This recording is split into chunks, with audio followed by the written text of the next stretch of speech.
Welcome to week 2 of the Lounatics. If you made it through our first week, I came back for more. Thank you. If this is your first episode, welcome to the family. Not so much in a mobster way, hopefully.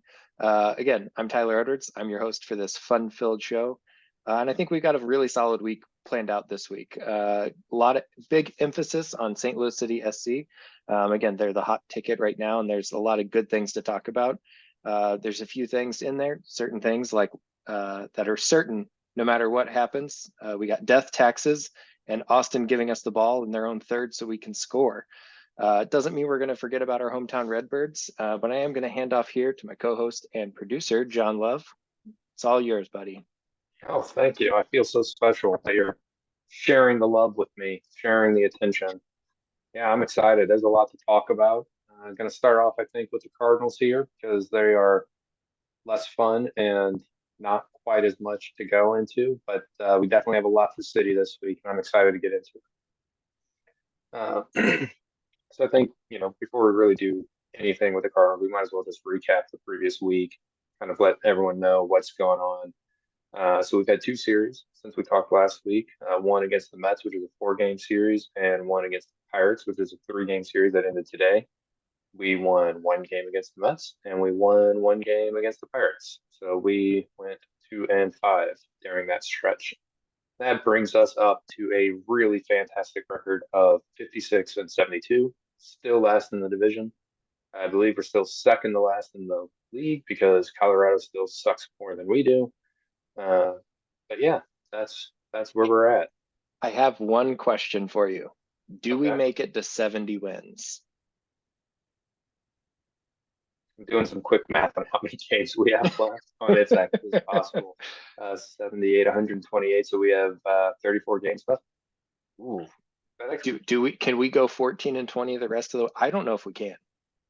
And it hurts, pains me to say it, but can we go 14-20 the rest of the way? I don't even know if that's the pace we're currently on. Yes, we can get 70 wins. Okay. There was, I was listening to another sports show, and they were talking about whether or not do they make it to 62 at the current pace they're on, the way that things have gone, especially. So take this as it will. Their schedule after the September 3rd, they don't play, and every team they play, I believe, except for maybe one series against the Pirates, is against a contender, including the Braves, 2 series against Milwaukee. I mean, Yeah, we have at least one series against Cincinnati, another series against the Phillies. Yeah, it's gonna be rough. It's gonna be a rough September for sure. so if you want Um, my opinion, I don't think we make it to 70 wins. It pains me to say that, but I hope to God we get at least 7 wins and we don't see the first 100 loss season since like the early 1900s. we're not gonna see a 100 loss season. We'd have to like literally lose out. We'd have to go 4-30. That's not happening.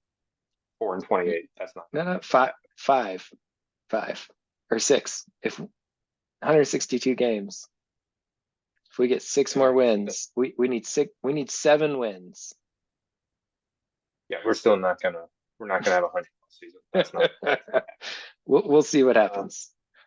let's talk about something fun. Let's talk about Mason. Mason Kid's Wynn gets to electric. call up 5 minutes after you and I say, "Oh, it'd be really great if they would call up Mason Wynn." And sure enough, it's like they knew, they heard us.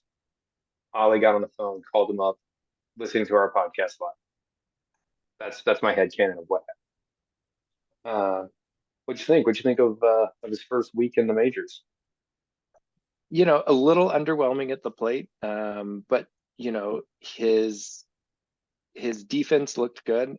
Saw a couple of cannon throws, which is exciting to see. It is The his guy's thing. got a rocket on his arm, and if we're ever in a tight pinch and we're out of pitchers, I guess we can throw him on the mound and let him just wing it. But I think Okay. that his first hit kind of highlighted his speed, and I thought that was really exciting because I think that's something that he really helps bring to Hmm. the team is that speed. There's some other things I think with that first hit. Did you hear about that, John?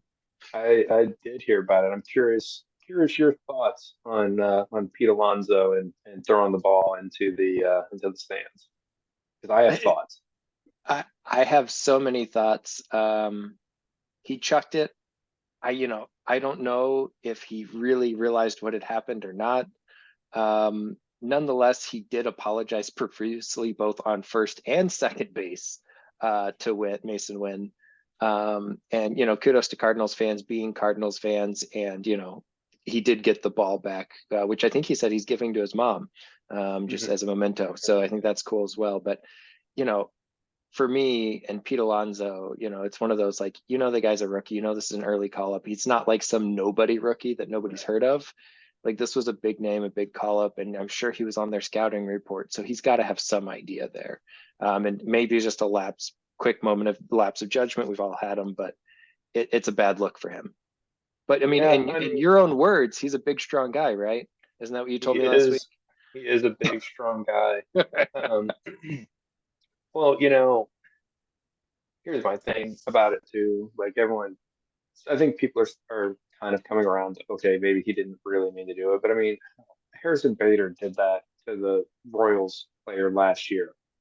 Like it happens.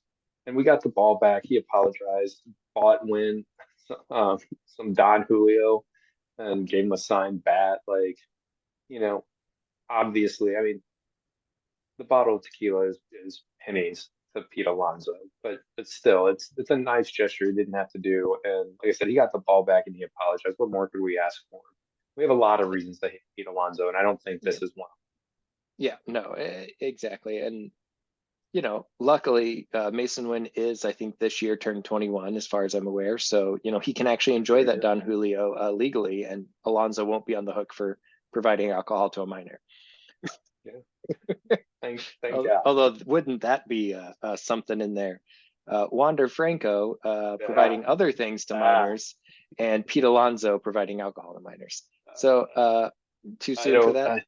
No comment on that situation. That is something I do not want to go anywhere near.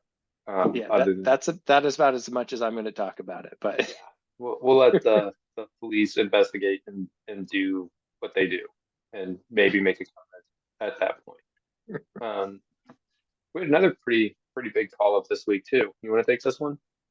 yeah, so they brought up Drew. You talk about Drew Rom Mm-hmm. and the Yep, pitcher. absolutely. So got his first start in the big leagues. Did not look great, but if you watch, for those of you who watched the game, that first inning had a couple of infield singles, some not hard hit balls, Mm-hmm. and then I feel like he just kind of unraveled. His pitch count started to skyrocket, and again, you can't give big league guys any room for this kind of thing like you can in the AAA, and I think he kind of paid for that. He's not going to blow Absolutely. anybody away with his speed, so he doesn't have that. I'm just, what, I'm in a tough spot. I'm going to reach back and throw 98. He doesn't have that, and there's a lot of deception and things with that. What I'm most intrigued by, and I know he's going to get another one because of all of the other injuries. I mean, we got the guy for Flaherty. Mm-hmm. I don't think he's not the same pitcher as Flaherty for sure, Right. but he's got the potential to be, in my mind, a 3 or 4 starter if he reaches his Mm-hmm. full potential. I don't think he's really projects as anything more than that, just Mm-hmm. because he doesn't have some of that high end stuff that you really look for.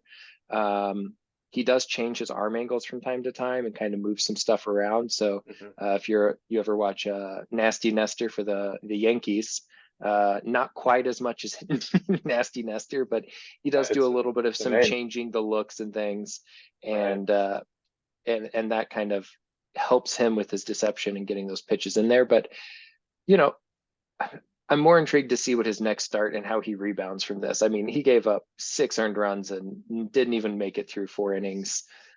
So he got what, 3 2/3. Yeah, 3 2/3, 8 hits, 6 earned runs, 4 walks, 4 Ks. I mean, he threw 51 strikes and 90 pitches. So, I mean, that's not quite where you want it to be, but it's also not like everything was a ball or anything like that. But I don't know. I don't know if he's going to get any more starts this year. I mean, he was really only called up to push Liberatore back a day or two because I guess he was working out, had some back tightness, and they just wanted to give him an extra day of rest. Um, so I don't know. I mean, it didn't sound like he was being called up to be part of the rotation, but maybe next year he'll probably come out in the spring. I think he gets at least one more this year in the big leagues, and especially with Libertor now out on the IL. I think that's going to open up. I mean, we need arms at the big Mhm. league level. I mean, we traded away two starters. We have at least we've got what Mats and Libertor now both on the IL or out. So I mean, we need some starters. We need some innings. I think Drew Rom gets at least one more, and I think he may not get any more than one more. But I think he gets at least one more start up here at the big league, and I hope he does. I really want to see how he rebounds and if he can kind of look a little bit better and kind of more like the pitcher he was. I mean, he was He was fooling dominant, people left and right on AAA dominant, since the trade. So right? And I mean, that's uh, the thing. Oh yeah, Thompson started today. I did not catch that. I didn't get a chance to watch. I did not realize that they made that change. I mean, here's the thing, right? With the Cardinals, we have these guys who will just be dominant in AAA, and they'll keep them there for an extra year or two, longer than possibly they need. But I mean, this is part of the growing pains of getting up to majors. That's why this month is so critical for our young guys that we're calling up, and that's we talked a lot about that last week. So yeah, yeah, I think he's probably Zach. got Yeah, and Zach Thompson looked good. I mean, early in the year, Zach Thompson was, arguably, and in my mind at least, he was our most reliable reliever that first month of the season. But we had no starting pitcher. They sent him down to lengthen out, and he was struggling. I'm intrigued Mhm. to see. I think he's probably going to get another at least spot start or two, and we'll see how that plays out. Mhm. But if it's anything like today, I mean, I'll take that. Is he ace? Pitching like an ace right now? No, but he gave us plenty of innings and more innings than we're going to get out of most bullpen guys. And Mhm. I'd like to see him stretch out a little further if he stays a starter into next year. But I also, selfishly, if we can actually sign a couple few starters like Mo's talked about, and fill in the rotation, I would love to see Zach Thompson back in the bullpen for those high leverage situations that he was really thriving in early in the year. Right, right, right. Another young guy, and I actually put him on our for us to talk about over the weekend when I Mhm. saw he got called up, and he's done some great things. And I'm probably going to butcher his name, but Richie Palacios, we got him Sounds from accurate. Cleveland. He was a third round pick in Cleveland, but he was DFA'd from Cleveland. They Mhm. were done with him, and sounded to me a lot like a classic potential change of scenery candidate. Mhm. Not that I feel like our current minor league coaching staff has the tools to truly like turn somebody around, Mhm. but maybe just needs something new, maybe a little bit less pressure. He was very highly touted in their system a year or two Mhm. ago, but has kind of fell off. And then he gets called up, gets to play against his brother, who's on the Pirates, if you guys didn't know.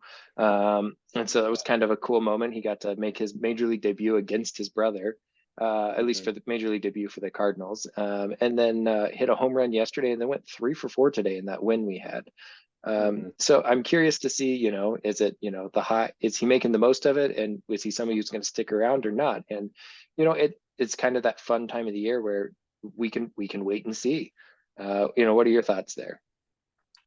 No, I have a lot of the same thoughts as you. I mean, it's not uncommon for highly rated minor league players to get traded and to suddenly do really, really well. And it's just a change of scenery. It's resetting. It's, you know, being put in a spot where it's suddenly less stress because you're no longer this high draft pick at the other place or someone who they spent a lot to acquire in a trade or whatever. Those expectations change when you're giving up like that. I do think as far as hitters go, we have done okay with developing hitters. I think we do worse with developing pitchers generally in our minor league system right now. Um, but yeah, I would also agree that it is we do not fix projects with people we get. You either come in and can do it, or we get you really young and then we can develop you. But we are not a fixer We club. don't have the Dave Duncan anymore that we used to. I think about if you remember Weaver on Hmm. that '06 World Series team, Yep. the guy just didn't have it with the Angels, and Duncan saw something tweak and fix, pitching, tipping pitches, whatever, and goes on that tear. And so, we don't have, I don't feel like we have that right now. It's not to say we won't get that again, but it is what it is. All Speaking of right. the '06 World Series, though, let's talk about Wayno a little, right? So I don't know about you. I saw that he was lining up against the Pirates, and I said, yes, number 199. It is happening tonight. I said, it's gonna happen. And he looked really, really, really, really good for 4 innings. And then we're going to the Yep. fifth. I'm like, quality start. And hopefully we can get that win, that some runs in, and we can pull him, and he'll get the win instead of a no decision. But it all fell apart. And The, it's been the story of Wayno's respect, really the second half of his season so far, right? I mean, like yeah, early in the year, he had he got hurt, missed some games. He came back.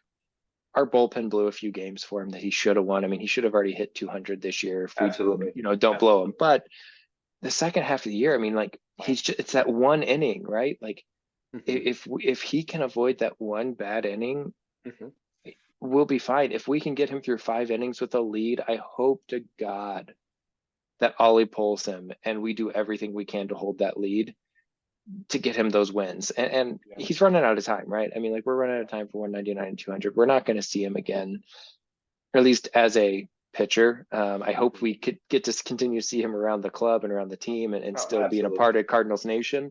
But we're running out of time for those last couple of wins. And where do you, I just don't know where they're going to come. What do you think? I mean, well, the one thing I want to say before I address that is you also, and this is, just the way it is for pitchers, but this whole year, it just seems like on the days he's pitching, he's getting absolutely no run support anyway. If we can hop on the opposing pitcher early, like in the first inning, you go into that second inning and you've got a lead, like you're comfortable, you're relaxed, you're not as worried about like not blowing it. And I think that's a big thing in terms of where it's going to happen. Okay. I don't really want to make a prediction, but would it not be the most storybook thing if this happens that I'm about to outline? So he's already projected to start San Diego and Pittsburgh when Pittsburgh comes back or when we go there. I don't remember where that series is. So those are his next two starts. I kind of did some math today to see, what do we got? Because I want to buy tickets to his last home game at Busch. Um, so then it's looking like he's gonna start against Cincy. Then he'll probably start at home against Philly on 9/15, which is hockey jersey giveaway day, if you were wondering. Then at at home against Milwaukee, then away at Milwaukee, and then he'll probably get the last game of the season on October 1st, if it continues going the way it currently is. So we'll see on that. But what if he gets one against San Diego or Pittsburgh? They let him keep going out, and then he gets one against Cincinnati. What do you think about that?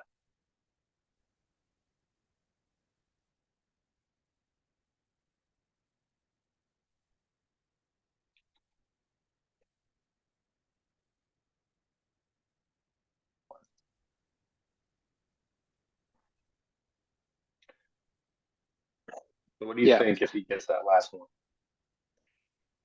You know, I want to see, part of me would love, I just don't want to wait to the end, right? Like it would be cool to get it at the end. God, it would make it's good. I'm on the edge of my seat every time that guy starts right now, though. Now, imagine that not only is it the literal last game of the season, okay, last game of his career, and he goes out and he goes full Billy Chaplin. There was a perfect game.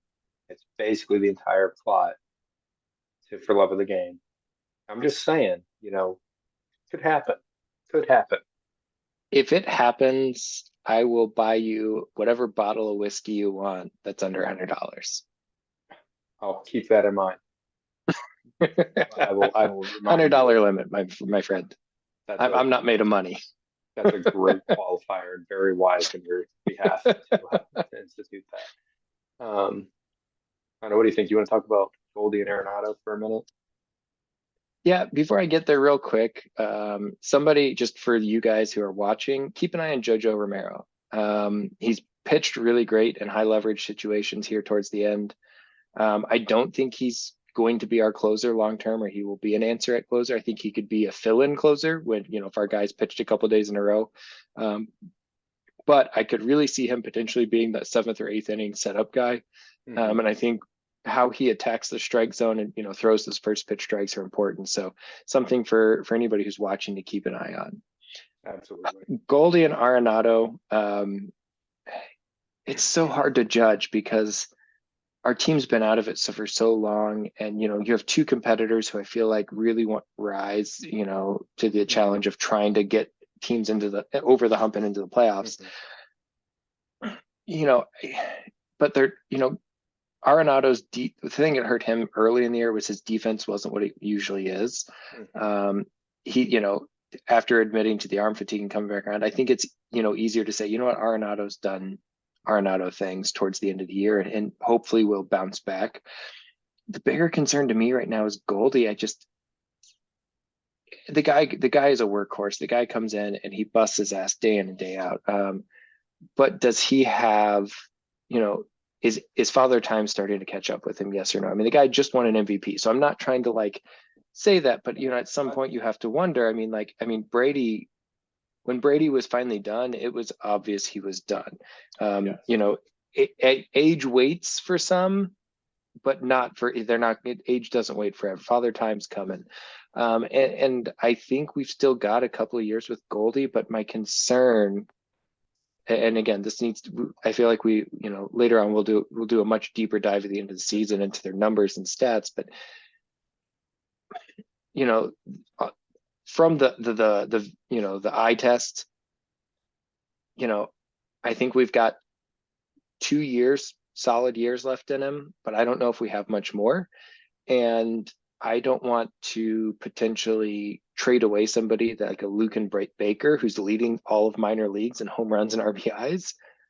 Hmm. I don't want us to potentially trade this guy away because we're like, well, we've got 5 more years of Goldie when really we don't, and we maybe misjudge that.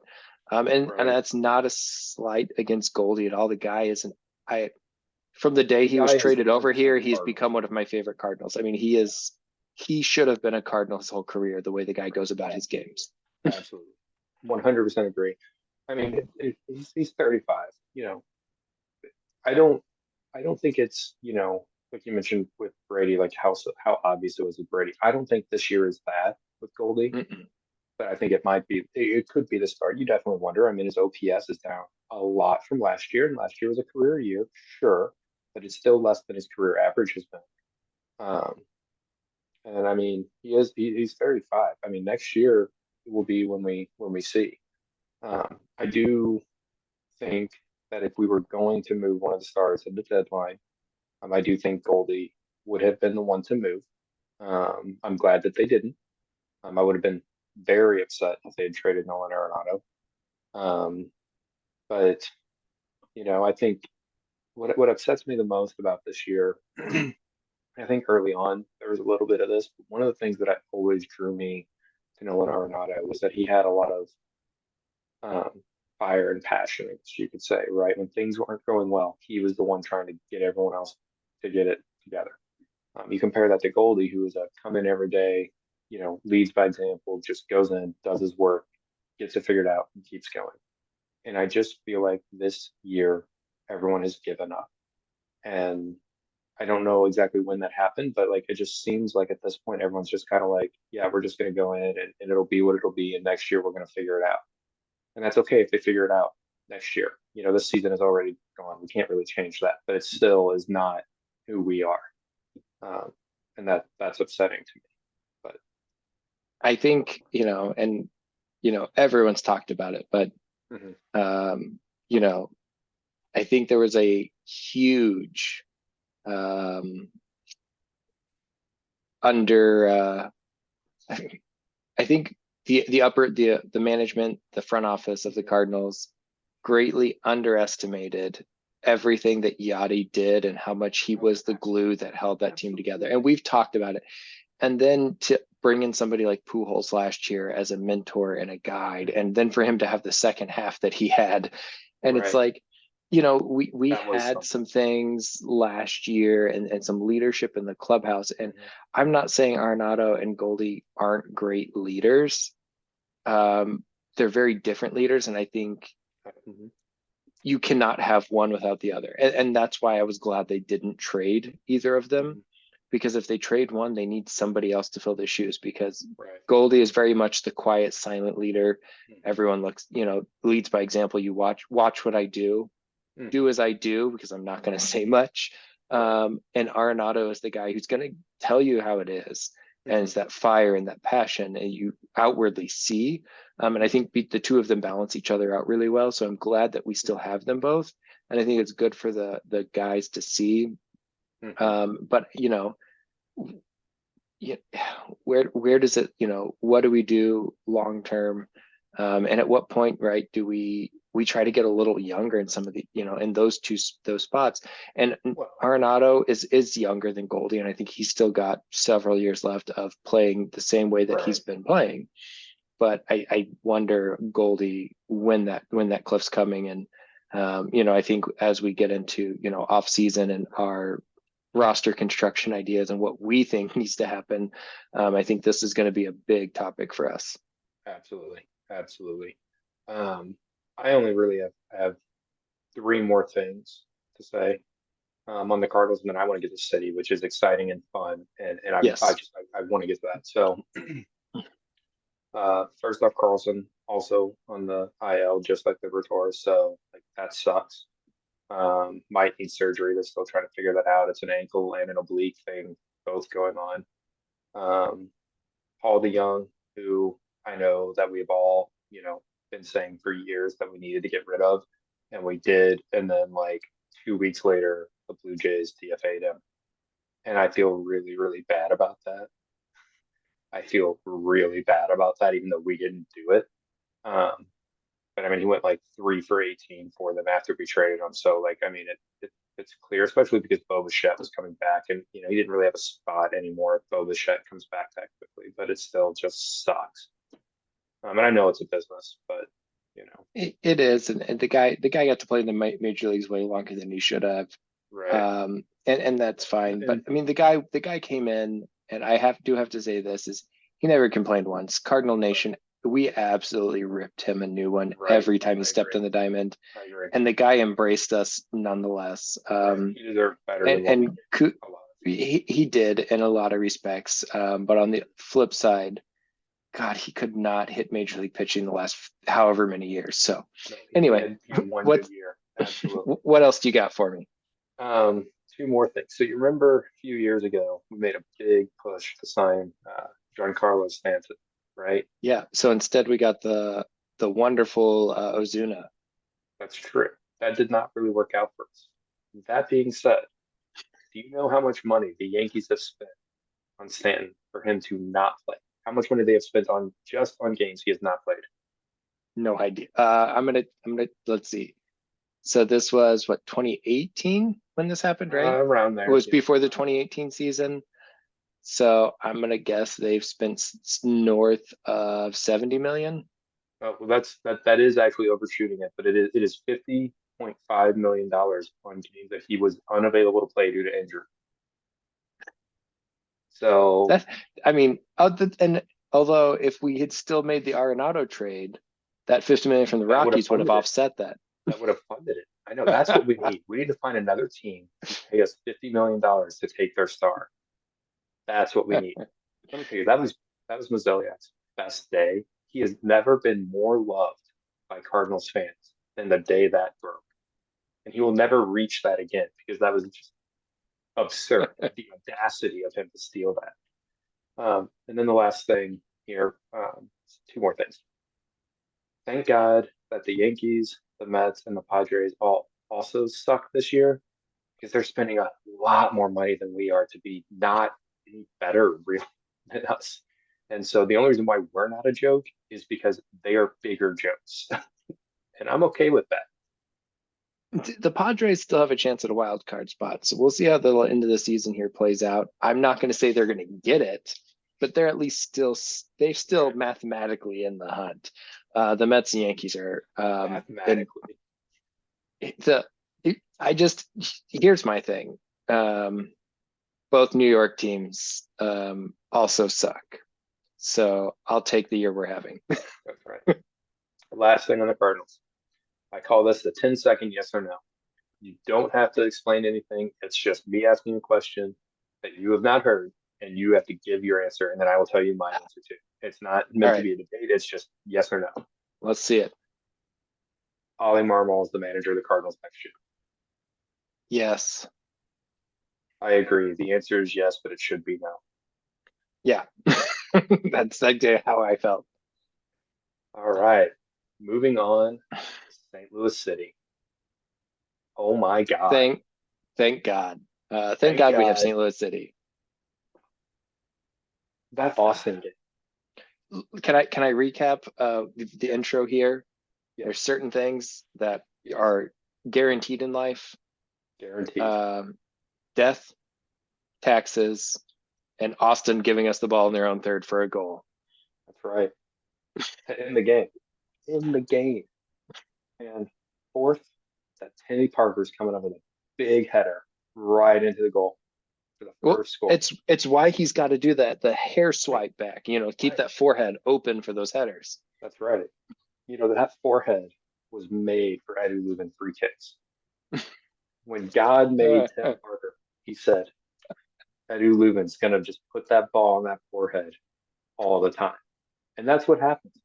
And, I'm watching that and I'm immediately having flashbacks to the first game, because that's how we scored our very first goal ever as an MLS That team. was And that game with both games against Austin were absolute lightning for me to watch. yes, yes. And I mean, this one did not have, the energy and the release of the first one because the first one, you only get one first game, right? And everyone was saying how bad we were going to be this year, and to come out and to score first, and then to end up going down 2-1, and then to come back and win it anyway. Um, Nothing will compare to that game, but we've had some good ones, and this was definitely one of them. I mean, 6-3, like we put up a touchdown. We missed the extra point, but we put up a touchdown on Austin, and I think that's pretty commendable. Yes. Um, I do think with that, so we had the Tim Parker header, okay, one. Then Nico gets that perfectly weighted pass from Eddie Leuven, right? Oh my God. And then he Yeah. comes up and just again, this word we're going to keep hammering here, the audacity of the Austin center back to think he's going to stop Nico one-on-one in the box. And Nico just does that little shifty move to get him to bite to the side. And then Nico just drills it off the post into the back of the net. And like You know, watching that, I I was like, was listening to the announcers, and by yeah. not just the announcers, but also my wife sitting next to me, who Mhm, are like, "What is he doing? What is he doing?" Right? As mhm. he had that, but he had no angle on it. He either had to pound it near post, potentially into the top netting, Yeah, or he needed to do what he did, which was pull it back and try to create right. an angle for the far post. And it was pretty and it was well done. It really was. And as much as I loved that goal, because that goal is like, that is typical Nico Jokic. That is like the kind of thing he can do. But that next goal he scored, right? So he comes up, and I think it was AZ to Alm, and then Alm's coming in, and he just makes that beautiful pass across the face of the goal to Yes. Nico, and Nico makes just a fantastic shot, and Stuver blocks it. And I'm like, oh my God, how did Stuver stop that? And then I realized he didn't wrap it up. He knocked it back into play. And Nico, who's laying on the ground, sees that, jumps up, and basically slides back into the box to knock it in. And just like that's the kind of never stop mentality that we had when Klaus was playing, or when Thomas Ostra has done things like that several times. And I Here, love seeing yeah, I have two things with that goal that I'd like to point out. One, Alm gets robbed because he doesn't get an assist on that. yes, because it blocks off of Stuber. I agree. Yeah. Correct. But Alm absolutely laid out the most perfect ball there. Mhm. Two, Yes. it's the fastest I've seen Nico get off the ground all season. All season. Yeah, that is 100% correct. You don't have to draw a foul if you can just tip it back in. But that wasn't even Okay, the best goal of the game.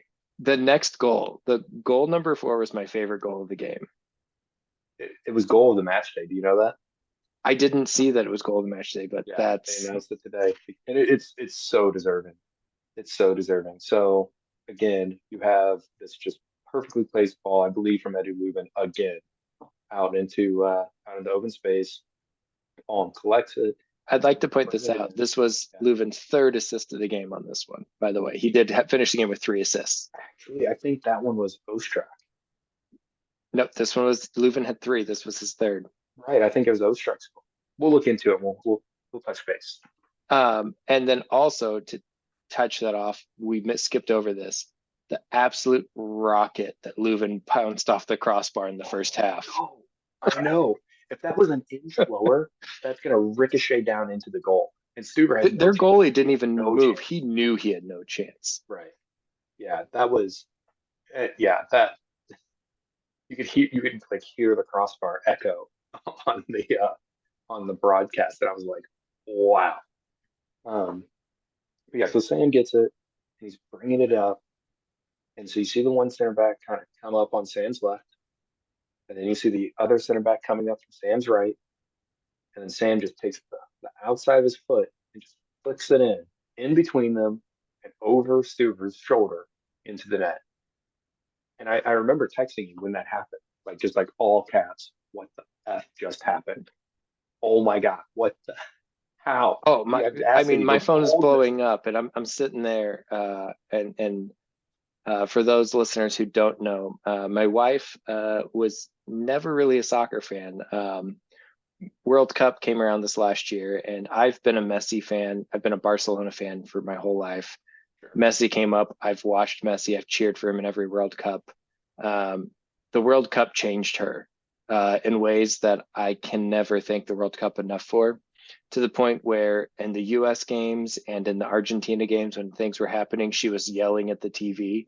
And she has been fully committed to a soccer fan. So we watch all the City games together. But oh my God, my phone is blowing up. And she's like, "Why are you looking at your phone? Are you not seeing what's happening?" You must have been on a slight delay compared to me, so Oh, I I had to go. wasn't. They were just showing replays. Oh She yeah, was just hyped, absolutely it pumped, was. and kudos to her. But yes, I might. Yeah, I just like jaw dropping. But then Ostrax was almost the exact same goal, not quite as audacious. Um, but kind of the same thing where he gets the pass right into the box and just immediately flicks it in, right, almost from the exact same spot. It was ridiculous. That was and that outside of the left foot, the curl Mhm. into there was great. The Ostrak was the same spot, but with the right foot, the curling Right, into the corner, right, and just those back-to-back goals, the same spot was mhm, just right. And I mean, it was towards the end of the game. And the other thing that we're not talking about here, and we're going to come back to it, but it was just like Ostrak. That was literally 1 minute after he subbed into the game. Like they subbed him in the and, 87, and that goal came in the 88. Like it was just like and immediate. how many times have you and I had the discussion all season about how good Ostrak looks as a sub, because Hmm. he will absolutely run his own wheels Hmm. off if he Yep. comes in as a sub in like the 60th minute or later, because he Right. knows he doesn't have to pace himself. Right. Right. Same thing with Shroud. Same thing with Celio. Yeah, 100% agree. And if we're gonna really be successful, Ostrak has to be part of that because he's one of the highest paid guys on the team. I think he's like the fifth highest paid guy on the team. Um, Maybe even higher if you count. Actually, he probably is. He's the fifth highest paid player by city because even though I believe Tim Parker makes more, half of Tim Parker's salary is still being paid by Houston. So, Yeah. And, um, you know, talk about speaking of paying people, Celio is the bargain of the world. I think we're paying him like absolutely. $60,000 Yeah. this year. I mean, like we're paying him absolute pennies, and the Mhm. guy just I love that guy. He's worth But he's worth so you, much money. I have said it before, and you know this. Hmm. I might be one of the biggest Celio fans that St. Louis Hmm. City has. I talked about the guy Probably are the nonstop. I might be the biggest selling. Well, I don't know. My wife is all about him as well and loves the way that he plays the game outside of Berkey. But I mean, that might be because I think she has a slight crush on biggest. Pretty Berkey. guy. So Berkey's pretty. he's a pretty man. I have a crush on Berkey, but that's neither here nor there. I get it. Well, the other thing that I like about Seller before we talk about Sam's other goal is that Seller has a few who will look to advance the ball by dribbling. And that's something that not a lot of other guys on our team really try to do.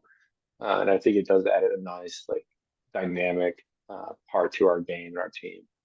Um, then the last one was Big Sam again coming in for. Hey, Austin had. I mean, they didn't have the opportunity for the back pass back to us. And you and I talked about this earlier.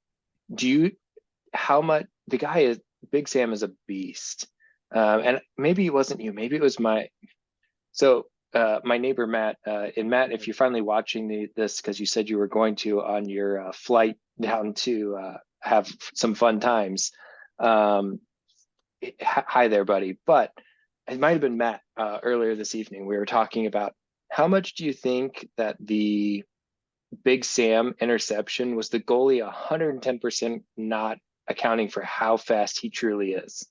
That and just how big he is too. Like, I mean, like if that was the AZ right there, that ball's going over his head, right? I mean, Mhm. Big Sam is a big guy too, The and guy's 6'5". right, I and mean, he like, I'm moves not a little fast. guy, and I'm pretty sure I'd look real small next to that guy. Yeah, he's so fast. He's so fast. But that was pure class as well. Just drilling it back into the top corner on the opposite side of the net. That was just, and that was the last kick of the game too. Like I think it was supposed to be. I think I'd heard it was supposed to be 6 minutes of stoppage time, but that was right at 5 minutes, and I think the head ref just called it there. It was like, no, we're done. Um, the thing too about all of these goals is so we go into half and we're up 2-up, right? And then I think like in the 49th, 50th minute, that's when Nico got his second goal. Okay. And then it all starts to Mhm. fall apart for in terms of just like organization. Like it was just like no one was playing defense anymore after the 60th minute, basically is how it was going on. There were 7 goals in the second half. That's so stupid. Um, but I think that's, what happens is we're up 3-0 and Austin scores. And again, just the audacity of Austin to think that they had a chance to come back into this game because they scored and then we'd score another. And then Austin would come and score and then we'd score immediately. And then they'd score and then we score to end the game. I Just would like to point out so my wife and um, our defense looks suspect, and we'll talk about it here a little bit in a minute. absolutely. It's on our agenda to talk about here, but It is. Absolutely it is. we still, if we had gotten to half tied 0-0, we still win Mhm. that game 4-3. Absolutely. It's a Absolutely we do. tighter game, but we still Still outscored win. them in that second half. We still We did. increased the lead, and it was not as pretty as I wanted it to be, but Mhm. we pulled it off. So I Right. it Well, and I I mean, mean, like, did you now? I think you were the one who sent it to me. And for those of you who don't realize this, some people actually turned off the City game because they're not true City fans; they're MLS fans. There was a comparison made um, that on Reddit, I on Reddit by a fan of, I believe it was the Seattle Sounders game. it was So he turned off our game to watch his Seattle Sounders because he's a Sounders fan. And at the time, there was only 8 goals scored. The ninth goal had not been scored in our game yet when he made the post. But he posted that I can't believe I just turned off an 8-game thriller to watch my Seattle Sounders play like my grandmother. And I believe it ended in that his grandmother has been dead for 5 years. yeah, And so which is completely unnecessary huge, information. Negative unnecessary info information. around there. I want to shout out to that guy for being as honest as possible, but also maybe he should be a City fan. Uh, he absolutely should be. He absolutely should be. And I mean, part of it is gain state too, right? with this, how this went. Like, because everyone immediately after everyone was talking about the XG on the socials and how Austin should have won this game because of the XG. No, it's not. All of their expected goals. So if you're listening, you don't know what XG is. It's expected goals. It's a measure of basically how likely you are to score a goal based off of where you're shooting from and where other players are around you. So it's basically saying you're more likely to score goals because you're in better positions when you're taking these shots. And then in terms of the expected goals, Austin won the game. But you don't play the game by how many goals you expect to score. You play the game by how many goals you actually score. But it's also very much driven by game state, and if you see it in almost every game. A lot of times, whoever goes out to a lead early ends up with less expected goals because they're really not pushing offensively to get into those strong positions to create goal scoring chances. Now, we still scored a lot of goals because we were very clinical in this game, but we weren't really like trying to get into those dangerous positions except for whenever they made big mistakes. I think a perfect example of this was look at Big Sam's first goal. Mm-hmm. Beautifully played, perfectly played ball all the way out to Big Sam on the run. He makes the move, chips it in. It's a goal, right? It's a counterattack, right? We were playing to save the game, and I have some thoughts on things that we could do better to save the game, and we'll get into that in here in a minute. But there was an opportunity there. We took advantage of the opportunities, and we got high percentage opportunities because Big Sam made the most of that opportunity. But that guy Big Sam has absolutely, I mean, skyrocketed his value. And for a guy that came into the season not really worth much, I mean, ended up with San Antonio being loaned out. We called back. If Klaus doesn't get hurt, I don't think we truly realize what we have in Big Sam. 100% But not. back to the expected goals, I mean, our goals is way above our expected goals for the season, but it's because of the style of soccer St. Louis City plays. Mm-hmm. When you play the press, when you're doing certain things, yeah, you're going to have quick opportunities. You're going to rip quick shots. You're going to get a quick, fast breakaway and take the chance. And it may not be the best angle, but if you get enough of those chances, or if you have guys that can finish those chances like we did on Sunday, you're going to see this. You're going to see a huge discrepancy there. Yeah. Yeah, I will say as far as value goes, one thing I wanted to just mention real quick is Transfer Market actually updated their MLS values this week. Yes, they So did. yes, they did. So at the beginning of the year, I think they were valuing us, and we were the least valued team.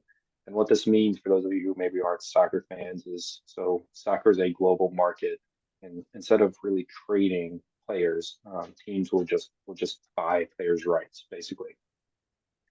And this website Transfer Market tries to assign a value to what a player's rights are worth. And our cumulative value at the beginning of the season was somewhere in the neighborhood of 25 million US dollars.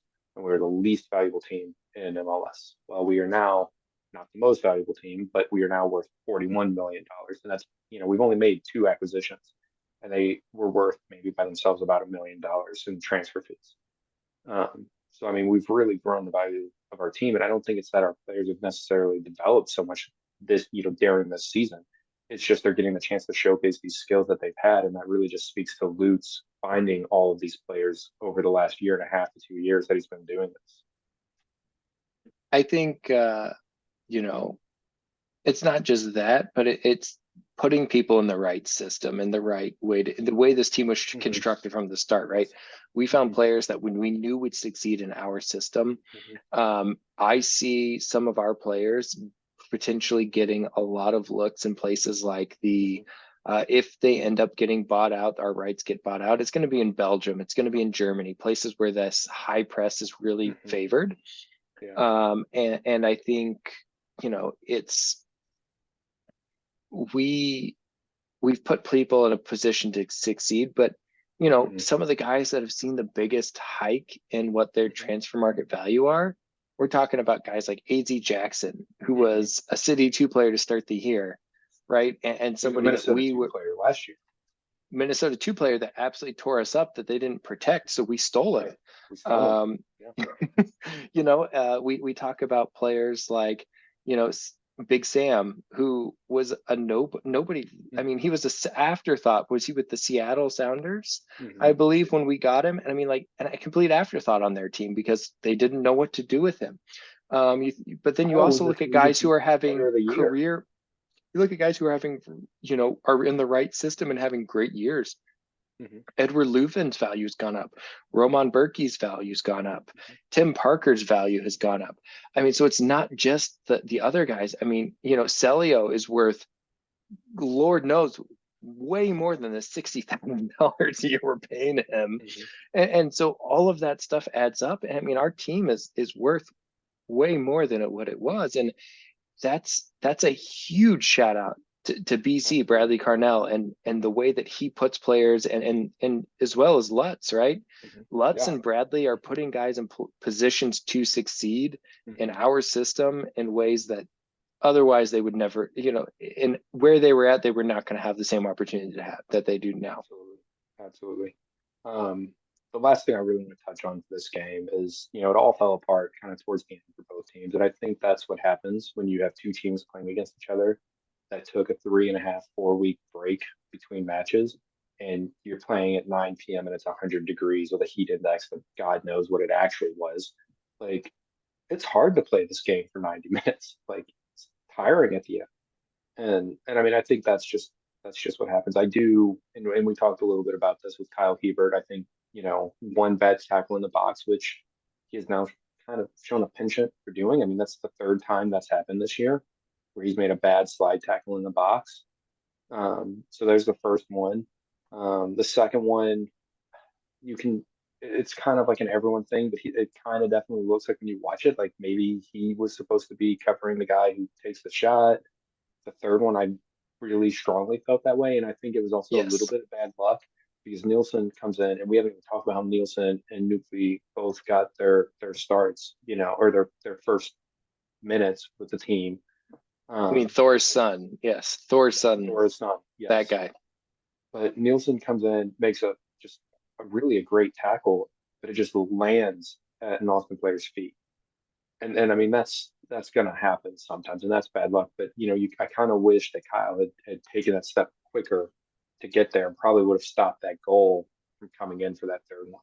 I, I feel like Hebert, there's two factors here, and Kyle Hebert has been great for us this year. So I don't want to take anything away from the guy. Um, but the guy in most games that I've seen him play looks absolutely gassed after about the 70th minute. And he's I say absolutely gassed, not truly absolutely gassed, but like if you watch him, he's a step slow on everything. Hmm. Early in the game, he's quick to step two, he's quick to Hmm. step up and take put pressure on. And I think you saw that, especially on that third goal, Hmm. where he was slow. It's just I don't even know that it's not that his mind is like he knows what he Yeah, needs to do. I think his body is just I don't know that he's fit enough to go a full 90 at MLS pace. yeah. I do think, as far as that goes, that I'm not going to take anything away from that game as far as that because it was just such a hot game. And I mean, Leuven, if you're watching Leuven the last like 5, 10 minutes of the game, dude was basically walking slower than Messi does everywhere, in between things. Like You leave my Messi alone. that's right. And then that other time that happened was against Jacob Schaffelberg against Nashville, who was probably faster than Samuel Dinner. That guy is so fast, and they use Any him chance you think we can extremely sign well. him? I don't think they're going to give him up. They really like to spread the field with him, but he would be just fantastic to just God, like Schaffelberg go is for it. that guy. You know what? Maybe we can trade him a Canadian for Canadian. We can give him Hebert. We can get Schaffelberg back. Well, until we know if Marcanic can play left back, I think they're keeping Hebert. Um, but yeah, I think we're getting a little low on time though, so I'm going to kind of move on. What do you think? Yeah, let's move real quick. Couple of things from this game that I want to bring up. Sure. Um, what happens with Hebert moving forward? I'm not sure. I think he still is your starting left back. I think Hmm. we might need to be quicker to sub him out in games where he looks gassed. And that's my thing is I Bradley Carnell, and I am the last person that needs to question Bradley Carnell. The guy has done so much right this year. But Hmm. there's times that I wonder if maybe he could sub just a little bit quicker, and kind of get things going. The other big thing is Stroud cannot keep playing on the left side. The Hmm. guy has no left foot. He gets the ball down on the side, and Stroud might be one of the players that you and I have talked about absolutely adoring his tenacity and his Hmm. ability to just create havoc for other teams. Hmm. But there's so many times where it's like he just looks, as with his touch, almost lost. And I Hmm. wonder if it's he feels the pressure of there's a lot of guys and in St. Louis City and City 2, and all these, signing people like Thor's son. And I'm going to continue to call him Thor's Yeah, son if you instead of say that, Thorson. sure. But you know, if he feels the pressure on his spot going, and maybe he's trying to push a little too much, rather than just being the guy he was at the beginning of the year, which is I'm going to create as much havoc as I can for the other team and just try to make the right decisions. And I think we'll see how that goes as this season moves on. Yeah, I mean, it is my view that Nookie Thorson is probably the starter at that position next year, for most games. But we're gonna cover that at a later date. Um, but I think, and I do agree with coaches subbing. I do think we need to be quicker to sub because we always seem to do subs right after they score a goal. And like, okay, if we had subbed a little bit earlier, maybe we could have had fresh legs and prevented that counter or something. But Mhm. let's talk about Orlando and Dallas. So next, These we've got two games in what, 4 days span, uh, not quite. I think it's 5 day. I think, 5 days. no, What was it? I well, it think would be it's, four at the end of next week because it's 3 and 8 days.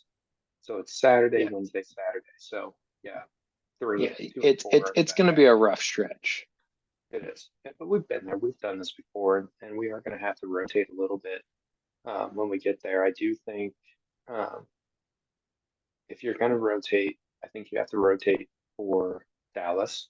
I think when you look at maximizing your points, right, you want to keep your best squad on the Saturday schedule. So I think you probably bring the best squad against Orlando. You rotate a little bit against Dallas, and then you bring the best squad again to start against Kansas City, who of course you also want to beat because their barbecue lacks flavor. So Their barbecue does lack flavor, and I want to give a shout out. Is that the I believe who made those shirts? Now I've got to look it up. Um, uh, I I know the Luligans sold them, or I think they I did. think I think it's the St. Luligans. If you guys aren't aware, big fans, city fan supporter group. And I actually have one of those shirts in order. I need to get down and go pick up before one of the next couple games. But if Well, you I have a didn't shirt I know, ordered that I need to pick up. there Is that in is your a house? yeah, I have your hoodie over here, but there is a shirt out there, if you guys didn't know, that you can wear for games when we play KC, that specifically states that Kansas City's barbecue does lack flavor. We all know it's true. Their soccer team also lacks anything resembling what we have in St. Louis City, which is good soccer. So we'll go ahead and throw that out there as well. Absolutely. Some really fun news though. Nielsen will probably start against Orlando. BC said after practice, I guess yesterday, that he considers them starting ready, which is Good awesome. news. He did not have to have his knee drained after I the game saw on that. Saturday. Yeah, Granted, it was minimal minutes, but I'll take any positive I can take there. absolutely, absolutely. And he probably won't play a full 90, but a half, 60 minutes, that's enough. That's enough, I think.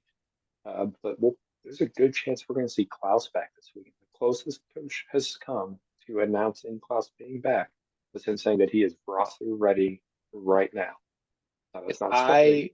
I I don't know that the entire St. Louis City fan base is so ready for their Brazilian player to come back.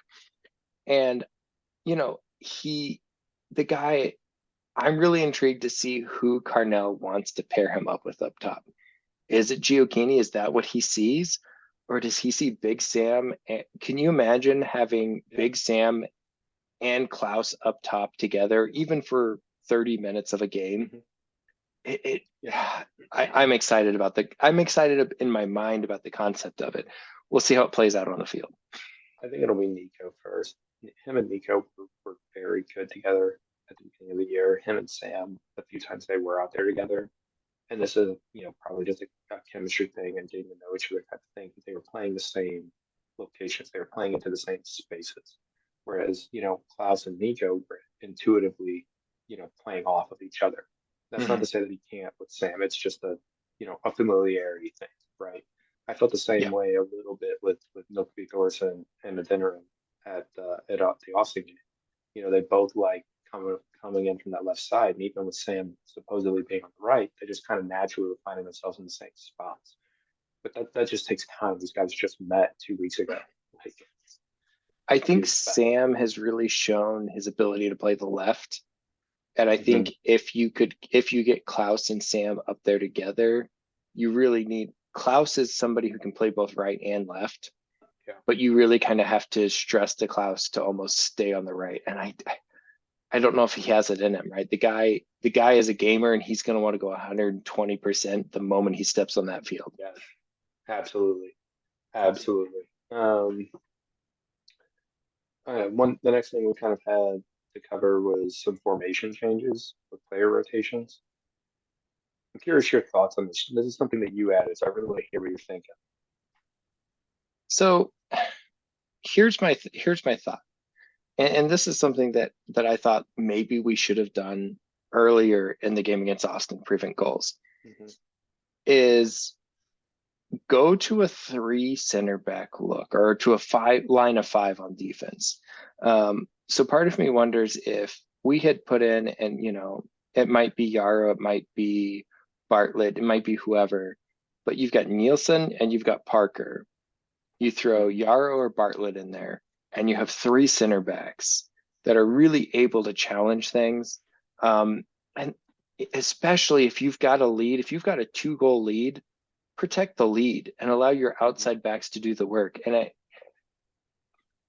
in a perfect world, I say perfect world. In my mind, what I would have loved to have seen Carnell do when we had that multiple goal lead and 60th minute, 65th minute Hmm. is I would have loved to have seen Hebert come out, put Nelson on the left side to allow him to push up and kind of Hmm. pressure a little more freely, and bring Nielsen on a little earlier and Hmm. really run a three back look.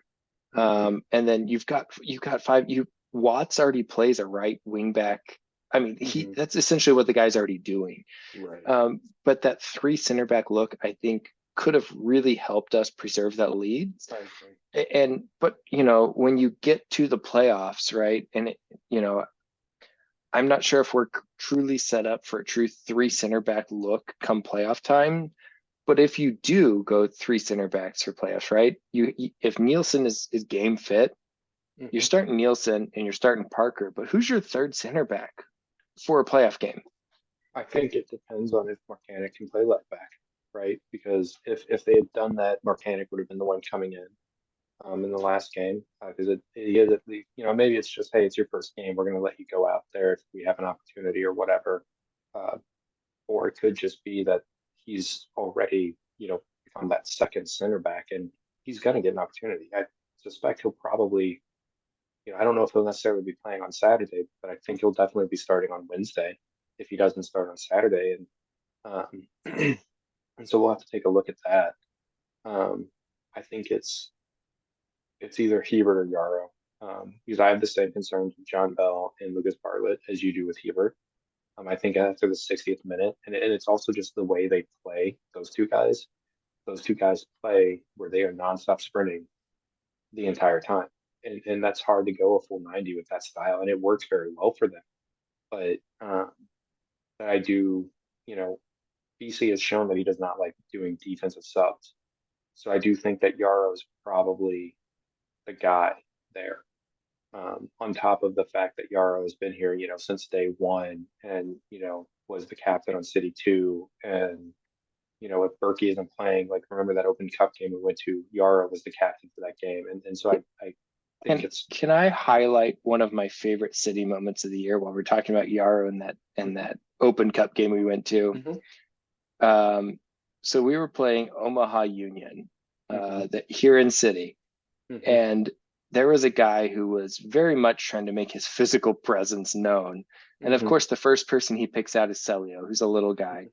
And Celio's not He going to is a back little down guy. from anyone. So he doesn't care. And God love him. Again, Celio will, again, holds a spot near and dear to my heart. The guy legit was like, I'm going to run through the next city player who comes at me and tries to Mm, challenge me. And the yes, guy picked, he of all Yarrow. people, he picked Yarrow. Right. And for anybody who hasn't seen Yarrow up close and in person, the guy is absolutely jacked. I'm pretty sure if I went up to him, uh, I could throw a punch, and I'm not a small guy. I'm what, 6'2", Mhm. 235. I'm not a little man. I come at this guy, and I could throw a punch, and he'd look at me and chuckle, and then throw me 30 feet across the room. The guy is jacked, and I'm the pretty guy sure he just could be bounced standing off of still. him. Right. I'm pretty sure Yarrow could be standing still, and I could run and hit him at full speed, and he would still be standing, and I would be on the ground. Oh, Like I a brick guarantee it would wall, happen. just brick Guaranteed. wall. But yeah, that's who I think it is. The other nice thing though is that with this win against Austin is like we're pretty much guaranteed a playoff spot now. If you look at historically, like being the ninth place team though, um, because normally the ninth place team is 42 to 45 points, and we have expanded playoffs this year where the ninth place team gets the, kind of like a wild card play-in game, and we're at 44 points now. So that's a really It's nice actually feeling. not even a true wild card play-in game. If you look at the standings, the number one seed gets a bye. Well, that's how it used to be. It's eight and nine play each other, um, and then they immediately like, and I don't know how the schedule will work, but then the eight and nine team winner, I think, goes in and they just immediately do 4 and 4, like 1 and 8, 2 and 7, 3 and 6, 4 and 5. See, maybe I looked at it wrong. I was under the impression that one got a bye into the next round, and I think two that's how it through used to be. nine play like the two-leg piece, and then one jumps in the next round. Yeah, that's basically how it was before. Although I think it was seven, it was 2 through 7. But they changed it this year because they have actually a best of three in the first round of the playoffs, where you do the higher seed gets a home game, and then they play an away game, and then say like as us say we host, we get one game here and then a game at the other place, and then if each team wins, then you go back to the higher seed's home stadium for a game. Uh, but if we were to win both games, then we would just move on. But yeah, I think that is how it Either way, used to be. it's a mess. I want to kind of. I'm curious. Do you? I haven't seen anything, so I don't think it's going to happen. What Hmm. day do they officially announce rescinded yellow cards? I think we're past that day. I agree with about That's what I Blum. thought. I really thought Blom's yellow card was going to get rescinded. Yeah. According to a quote I read from Coach, I guess, because there's some, and this happens where people are pushing against each other, trying to get some space for the throw in. And I guess the way Blom pushed him is it kind of hit like the top of the back, bottom of the neck. And that's, basically why you got the yellow is for that, basically. And because of that contact, you're not going to get it. And I know it's like technically officially a red or whatever, but whatever. It's freaking stupid. He's out for Orlando, and that sucks. I have to imagine that But it'll be at the Indy. flip side, we're playing games so close together. He was probably going to sit one either way. Right. So And at now least we now get we him know which for, one he's sitting. yeah, yeah. Yeah, and you have to imagine it's going to be Indy playing in that spot for the next game. Perez off the bench for him. Here's my concern with that, right? And this we've talked about, you and I have talked about this, but Right. when you pull Blom out, Hmm. if Lubin's playing, the guy drops way back to try to account Hmm. for the fact that he doesn't have Blom. Right. And Miggy, when with Perez, it's not that he can't play the position; he just doesn't have he's still a kid, and it's not to sound bad, but he doesn't have that same physicality that Blom or Leuven has. Mhm. I mean, Leuven's built like an NFL linebacker. He really Blom is. is not built like that, but Blom is quite possibly the scariest man on the field Mhm. for the other team. I mean, like if players don't have nightmares of him, and I think I might have said this last week, and I'll probably say it every week. So fair warning for everyone. But if opposing players don't have nightmares of Blom showing up out of nowhere and stealing the ball or slide tackling them, Mhm. they haven't played City yet. Right. Right. Absolutely. And he can get those slide tackles. Just phenomenal, phenomenal. And I there's not a trust him lot. to leave his feet a whole lot more than Hebert. Uh, yes, yes. Most of his yellows are crap anyway. Like almost every single game, when he like the things that you think that he should get a yellow for, he won't. But then he'll get a yellow for something just completely stupid. Not throwing the ball in fast enough. Yeah. Right. Uh, Yeah. Just stupid crap. But yeah. Two more things, just kind of talking about the rest of the season here. Um, so we're 2 wins away from tying LAFC for the most wins by expansion side, which I think is pretty cool.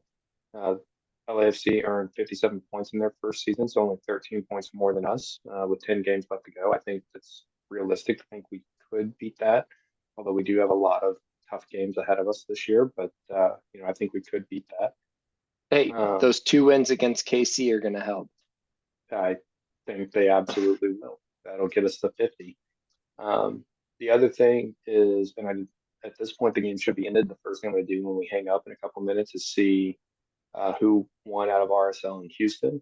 Miami did beat Cincinnati today in the U.S. Open Cup, um, which really did not matter because they both pretty much already have CONCACAF Champions Cup spots locked down for next year because no one's going to catch Cincy probably in the Shield race. So basically, whoever they play against is going to get that spot for the U.S. Open Cup.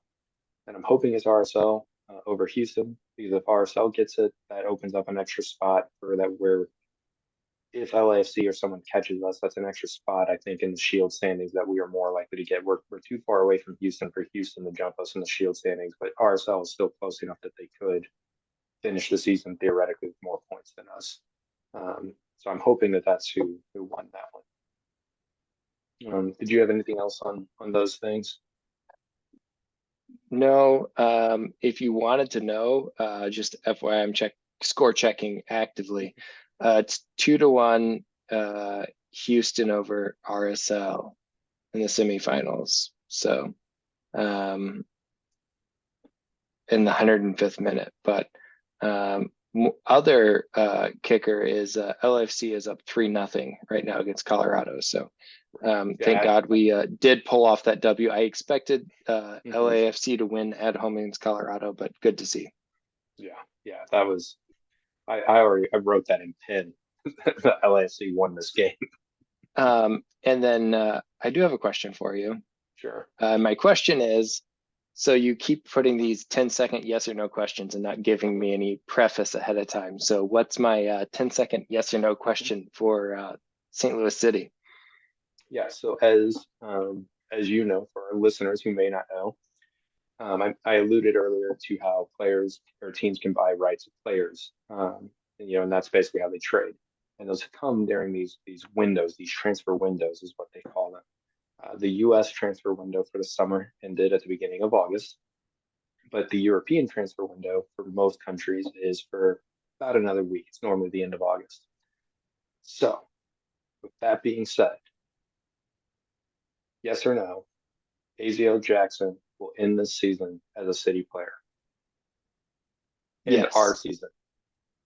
I think he ends our season as a City player. And the reason I say that is I don't think Lutz and BC Mm-hmm.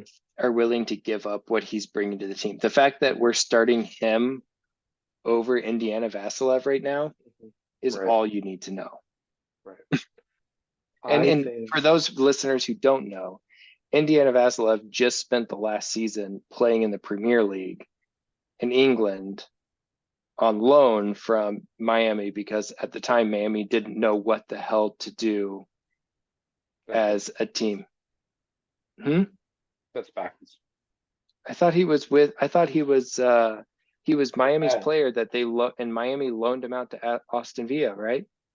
Ashton Villa loaned him to Miami, um, and then when we took him in the expansion draft, we had to like negotiate a transfer for him from Ashton Villa. That's the only reason I know that is because like there was Okay. a thing about how he wasn't like actually um, our player yet. We still had to negotiate the transfer um, with them because of the single market, single entity nature of MLS and stuff. But still, he came up in the Aston Villa academy. Like the I guy mean, can ball.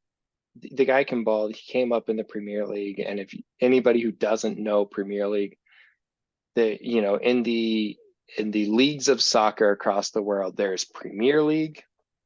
Then down here, you've got a little bit, a little ways below that, you've got your Bundesliga, Mm-hmm. your one in Germany. You've got your La Liga in Spain. Right below that, you've got your Serie A Mm-hmm. Italy, and then a little ways below that, you kind of have that top league Ligue Ligue one in France. But I mean, Premier League is head and shoulders above the rest. And if you get a player that came up as a Premier League player, Mm-hmm. they can ball. And Indiana Vassilev has proved that he can ball a year. But the fact that we are starting AZ Jackson Mm-hmm. in a game consistently right now over Mm-hmm. Indy, that's all you need to know. I don't think that he transfers out now. I don't think he ends next season as a City player. Way longer than 10 seconds. Sorry. What's your answer? My answer is I think he could. I think he ends the season as a City player, but it would not surprise me if we transfer him out and loan him back to the end of the season. So, Yeah. all right. I think that's pretty much it for City. Do you want to hit the quick notes on the Blues and wrap this up? Yeah.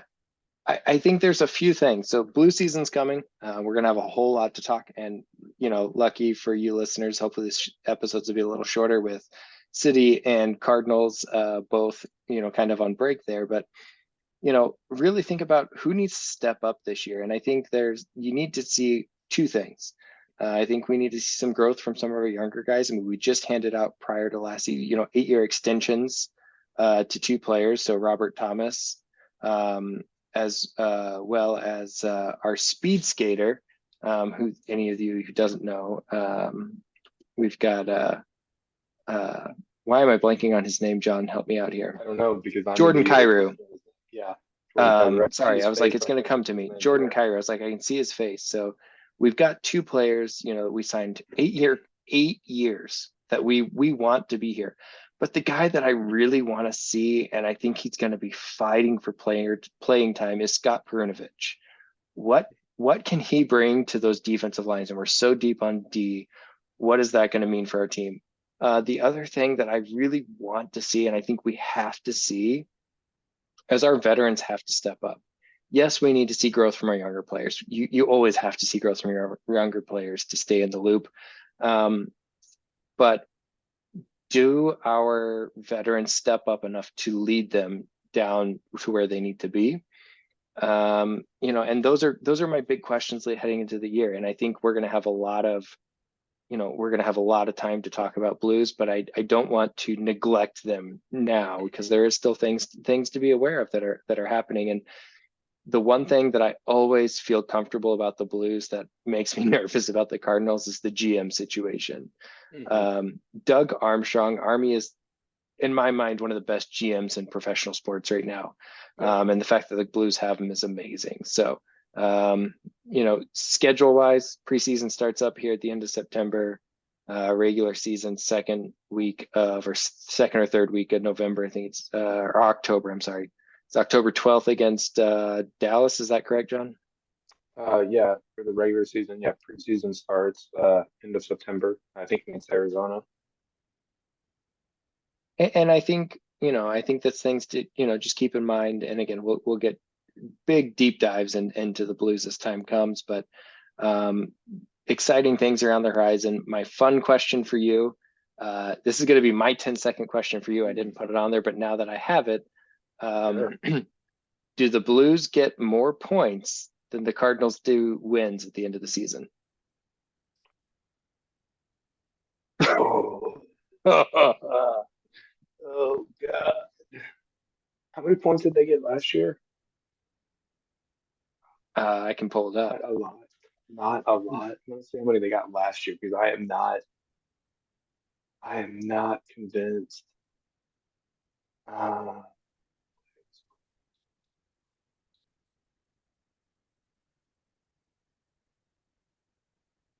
so last year, yes, they absolutely get more points than the Cardinals get wins. Absolutely, they do. They got 81 points last year. I am 100% convinced that they will do better than 81 points this year. And I know the Cardinals are not going to get 81 wins. So I agree. I think the Blues finish with more points than the Cardinals do wins. But it's a fun question that I was like, hold on, here's my 10-second question for you. that Uh, was that was tough. That was a good one. That was a good one. all righty. Well, it's been we probably recorded way too long once again. So we'll cut it off for the night. So that's it for tonight. Thanks again for watching and listening. If you enjoyed the show, please sure to give us a like on the video and subscribe to our YouTube channel. We are working on trying to get onto Spotify and or Apple Podcasts for you guys, so make it a little bit easier to listen on your rides to work. Uh, Make sure to subscribe to our channel as well. It helps us keep an eye on who is actually listening or if people are truly listening. We have a Facebook group out there, and we're working on building out a Facebook page as well to keep everybody up to date on next episodes. Uh, until next week or sooner, depending on what happens, we'll look forward to hopefully you guys will look forward to hearing from us next time. Thanks.